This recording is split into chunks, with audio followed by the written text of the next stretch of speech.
آج 6 رکنی bench chief justice صاحب کی سربراہی میں ملٹری کورٹس کیا سویلینز کو ٹرائی کر سکتے ہیں یا نہیں کر سکتے، مختلف پٹیشنز تھیں چودھری اعتزاز احسن صاحب کی، اور باقی پٹیشنز بھی تھیں فارمر چیف جسٹس جواد خواجہ صاحب کی، اور محترم عمران خان صاحب کی تھی، اور باقی لوگوں کی بھی پٹیشنز تھیں۔ آج انہوں نے جو استدعا کی گئی تھی فیصل صدیقی صاحب کی طرف سے این جی اوز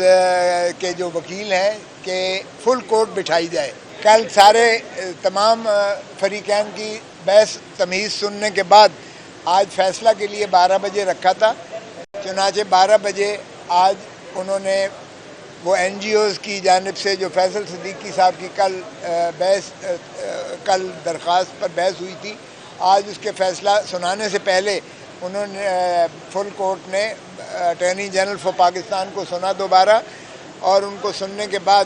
انہوں نے ان کی درخواست جو تھی مسترد کر دی سپریم کورٹ نے، اور پھر اٹارنی جنرل کو کہا کہ آپ اپنی جو ہے بحث شروع کیجئے گا اور جاری رکھیں جس پر ہوئی تھی۔ تو ایک بات تو خوش آئند ہے، میں سمجھتا ہوں قوم کو اس بات کی مبارک ہو کہ سپریم کورٹ نے ایک پھر مارکۃ الآراء فیصلہ دیا ہے۔ یہ باوجود اس کے کہ بار بار طوالت کی استدعا کی جاتی ہے، بار بار رخنہ اندازی کرنے کی کوشش کی جاتی ہے تاکہ یہ ایک مسئلہ جو ہے اس کو لمبو میں ڈال دیا جائے، اور اغلباً 16 ستمبر کی شاید انتظار فرما رہے ہیں، لیکن سپریم کورٹ نے بڑا واضح کر دیا کہ ایک تو بات یہ ہے کہ ہم اس کو لمبا نہیں کریں گے کیونکہ یہ مسئلہ ایسا ہے جس میں فیصلہ جلد ہونا چاہیے، اور یہی ہم نے استدعا کل کی تھی کہ جناب یہ ڈے ٹو ڈے کر کے اس کو ایک ہفتے کے اندر مہربانی کر کے یکسو کیجیے گا۔ اس کا فیصلہ چونکہ اس پر ساری قوم کی نظریں جمی ہوئی ہیں اور اس پر ہمارے ملک کے آئینی ڈھانچے کے مستقبل کا بھی اس پر دار و مدار ہے۔ چنانچہ آج جب اٹارنی جنرل صاحب نے بعد میں شروعات کی تو پہلے ہی انہوں نے ایک ایشو پر شروعات کی کہ کیا یہ کہیں جو ملٹری کورٹ ہے یا کورٹ مارشل ہے، کیا یہ اس کو کورٹ بھی کہہ سکتے ہیں، کیا اس کو عدالت بھی کہہ سکتے ہیں، کیا یہ آرٹیکل 175 کے ذائچے میں اور آرٹیکل 203 آئین کا جو ہے جس کے تابع عدالتیں بننا مقصود ہے، کیا یہ ان کی تعریف میں، ان کے ذائچے میں، ان کے ڈسپلن میں یہ آپ کی جو کورٹ مارشل ہے یہ آتی بھی ہے کہ نہیں آتی ہے۔ تو اس پر جو ہے اٹارنی جنرل صاحب نے جو بحث کی تو انہوں نے کہا کہ جی یہ تو آرٹیکل 8 کی جو ہے سب آرٹیکل 3 کے اس میں آتا ہے، تو اس پر یحییٰ فریدی صاحب نے بھی اور میڈم عائشہ ملک صاحبہ نے بھی، میڈم عائشہ ملک صاحبہ نے بھی اور جسٹس منیب اختر صاحب نے بھی جو سوالات کیے، اس کی جو ہے روح، اس کا مجموعہ یہ نکلتا ہے جو کم از کم سارے عدالت میں یہ اس چیز کا آیا کہ انہوں نے یہ بالکل آرٹیکل 175 اور آرٹیکل 203 کے زمرے میں نہیں آتا، اس لیے کہ نہ تو اس کی جو ہے وہ عدالت کی جو پریزائڈنگ آفیسر ہے یا جو جج ہوتا ہے وہ نہ تو اس کی وہ انڈیپینڈنٹ نہ تو کوالیفیکیشنز ہے، پھر نہ اس کا کوئی انڈیپینڈنٹ اسٹیچر ہے، نہ اس کی کوئی جو ملازمت ہے اس کی کوئی یعنی تحفظ ہے، اور نہ ہی وہ آزادانہ طور پر فیصلہ کر سکتا ہے، اس لیے وہ عدالت کے تعریف میں ہی نہیں آتا جو آرٹیکل 175 اور آرٹیکل 203 سپروائزری جورسڈکشن ہے۔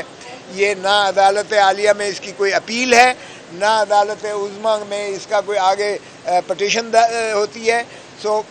اس کا نہ کنٹرول ہے نہ عدالت عالیہ کے، نہ اس کا کمانڈ اور کنٹرول، دونوں چیزیں سپروائزری جورسڈکشن عدالت عالیہ کی تحویل میں کورٹ مارشل یا ملٹری کورٹ کی نہیں آتی ہے۔ سو بنیادی چیز جو ہے ہمارا یہی تھا کہ ایک تو تفتیشی عمل جو ہے عنصر جو ہے وہ شفاف اور آرٹیکل 10A کے مطابق ڈیو پروسیس آف لاء کا ہونا چاہیے، اور یہ تو تفتیش سے ہی جب آپ اس کو ملزم کو اٹھا لیتے ہیں تو پھر اس کا کوئی پتہ نہیں ہے کہ اس کے ساتھ کیا ہو رہا ہے، اس کو کہاں رکھا جا رہا ہے، اس کے ساتھ کیا سلوک کیا جا رہا ہے، اس کو کیا بنیادی حقوق میسر ہیں یا نہیں ہے، اس کے کنفیشنل سٹیٹمنٹ ریکارڈ کیے جا رہے ہیں، کس طرح ہو رہا ہے، کون کر رہا ہے، اس کو کس جگہ پر لے جا کر کیا جا رہا ہے، نہ اس کو کوئی وکیل کی دسترس ہوتی ہے، نہ وہ اپنی کسی فیملی ممبر سے مل سکتا ہے. تو ڈیو پروسیس تو یہیں پر ہی منہدم ہو گیا. اور ڈیو پروسیس یہ بنیادی حق ہے، بنیادی حق ہے جس پر کوئی قانون جو ہے اس کو سلب نہیں کر سکتا ہے. اس میں آئینی ترمیم کریں تو بھلے اور بات ہے، لیکن قانون کوئی بھی اس کو ٹیک اوے نہیں کر سکتا ہے. سو پہلی بات ہماری یہی تھی، اور اس کا کوئی جواب دوسری جانب سے نہیں آیا اٹارنی جنرل سے. اور اسی طرح عدالت کی تعریف میں نہ اس کی سپروائزری جورسڈکشن ہے، نہ اس کا کنٹرول اینڈ کمانڈ جو ہے ہائی کورٹ کے پاس ہے، کورٹ مارشل کا، بلکہ ان کی اپنی ہائرارکی میں. تو پہلے دن سے ہی ہمارا یہ موقف تھا کہ جناب جب کور کمانڈرز جب یک زبان ہو کر فرماتے ہیں ان امپیچیبل ایویڈنس ارریفیوٹیبل ہے، اور جب فارمیشن کمانڈر سارے پاکستان کی آرمڈ فورسز یہ کہتی ہیں کہ ناقابل تردید شواہد ہیں جن کو جھٹلایا نہیں جا سکتا، تو اس کے بعد ایک مذاق ہے کہ فوجی عدالت یا کورٹ مارشل جو ان کا ایک میجر جنرل ہوگا یا بریگیڈیئر ہوگا یا کرنل ہوگا وہ اس کو فیصلہ کر سکیں، اس لیے کہ فیصلہ تو دے دیا کور کمانڈرز اور فارمیشن کمانڈرز نے. سو اس بنا پر بھی یہ عدالت انڈیپینڈنٹ اس کو نہیں کہا جا سکتا. اور جب یہ بات ہوئی تو چیف جسٹس صاحب نے بھی کہا کہ یہ چیز آپ کنسیڈر کریں اٹارنی جنرل صاحب کو کہ کیا یہ پیرلل جوڈیشل سسٹم کے بنانے کے متصادم تو نہیں ہوگا، متبادل تو نہیں ہوگا، کیونکہ یہ ٹرائکوٹمی آف پاور جو ہماری ہے، یعنی جو 3 ستون ہیں ہماری ریاست کے اور آئین میں جو متعین ہے، یہ اس کی روح کو مجروح کرتا ہے. جب عدلیہ کی آزاد نہیں ہوگی،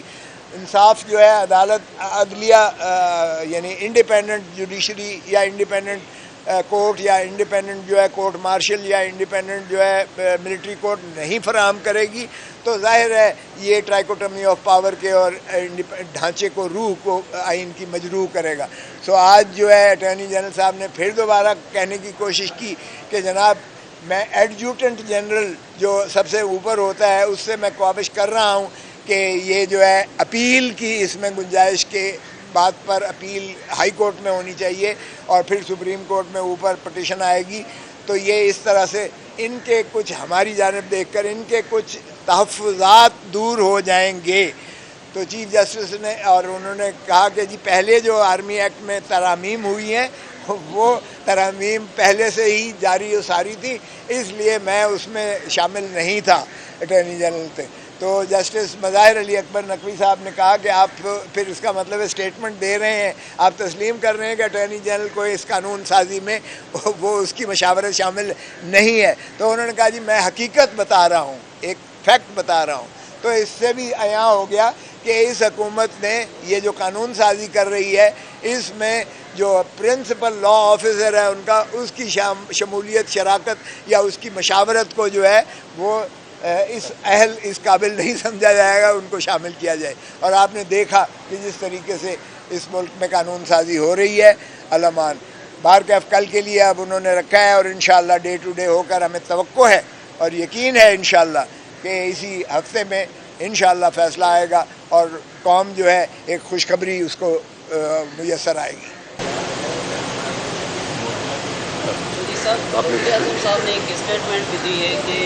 9 مئی کا واقعہ تھا، یہ بنیادی طور پہ آرمی چیف کے خلاف سازش ہے. آپ اس سوال کو کرو. یہ آپ نے سوال کر دیا میرے سے، میں ورنہ کھوسا صاحب کی میرے وکیل ہیں تو میں ان کے بعد ہی بولا. نہیں، یہ آپ نے پوچھا ہے، یہ مجھے بھی بڑی تعجب اور حیرت ہوئی کہ وزیر اعظم نے یہ کس طرح کہا ہے کہ آرمی چیف کے خلاف بغاوت تھی اور 9 مئی کا. اصل میں وہ کہتے ہیں کہ جی آرمی چیف کے خلاف بغاوت تھی، ہمارے سے کوئی ناراض نہیں ہے، ہمارے سے کسی کو گلا شکوہ نہیں ہے، ان کے خلاف اور فوجی بغاوت تھی. اب فوج نے تو اس کو اس طرح لیا ہی نہیں. جتنے بندے چارج ہوئے وہ تو ڈسپلن پر پورا نہ اترنے پہ وہ چارج ہوئے ہیں. جو ان کا خود سٹیٹمنٹ آیا تھا کہ ہم نے اتنے 14 کے 15 افسروں کے خلاف ایکشن لے لیا ہے, ان کو ریموو کر دیا ہے, تو ان کے خلاف تو بغاوت کا کوئی نہیں لگا. تو میرا نہیں خیال یہ بغاوت کا بنایا جا سکتا ہے. یہ کو شہباز شریف صاحب نے خود ہی کوئی کوشش کی ہے کہ وہ اس پہ برڈن پڑے, وہ آرمی چیف جانے اور ان کا حریف جانے, اور خود وہ نگران حکومت بنانے میں ایک متحرک اور با اختیار نگران حکومت بنانے میں اگر وہ متحرک اور با اختیار بنا دیتے ہیں یہ نگران حکومت, تو پھر میرا خیال ہے وہ ان نگرانوں کا بھی ٹرم زیادہ لمبا لے جائیں گے. باخبر رہیے ہر جگہ ہر وقت بر وقت. ابھی سنو نیوز کا یوٹیوب چینل سبسکرائب کریں اور بیل آئیکن پر کلک کریں اور جانیے ملکی اور غیر ملکی حالات و واقعات یقین کے ساتھ.